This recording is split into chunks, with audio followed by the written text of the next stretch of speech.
And begin. Those legs come straight up over your hips. Drop your left leg out first, then 2 more. 1 and 2. Go ahead and let those legs relax.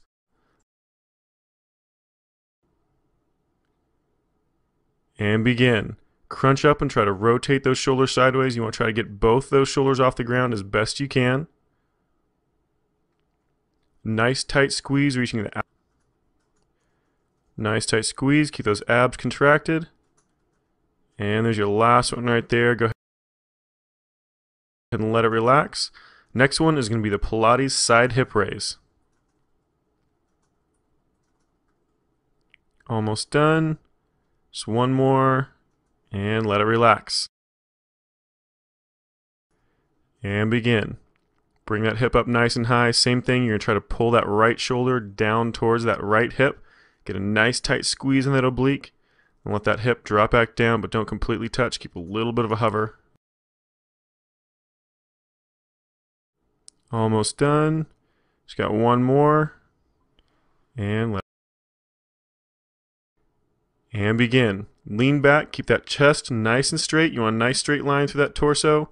Rotating left to right as far as you can. It's more about range of motion than it is about how fast you can do it. Now for the easier version, you can keep your feet on the ground just like we're doing here. Almost done. And let it relax. Alright, move. And begin. Get those legs up there nice and high. Straight up. Don't let them come over top of your stomach. You want them right on top of those hips.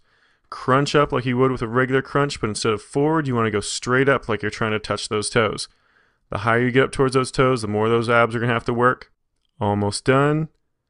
Just one more. And let it relax. And begin.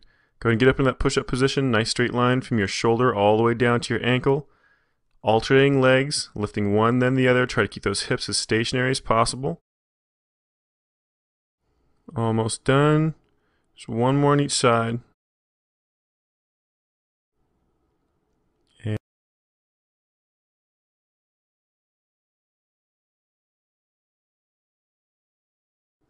And begin. Bring those hips up nice and high off the ground.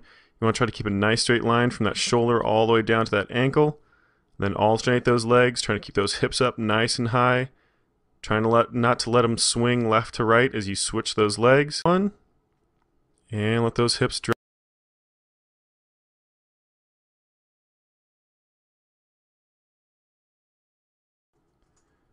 And begin. Those knees come up to that tabletop position. 90-degree on that knee, 90-degree on that hip. Make sure that knee is directly above that hip joint. Doesn't come in any further over top of that stomach. Then nice and slow, alternate those legs. We're almost done. Just a few more repetitions. And there's your last one right there. And go ahead and let it relax. And begin. Come up onto that tailbone. Tuck those knees in nice and close to your chest as you crunch forward. And then lean back, nice straight back as you kick those legs out away from you. Those hands back behind you, they're there for a little bit of support. If you want to make this exercise more difficult, 2 left. And let it relax.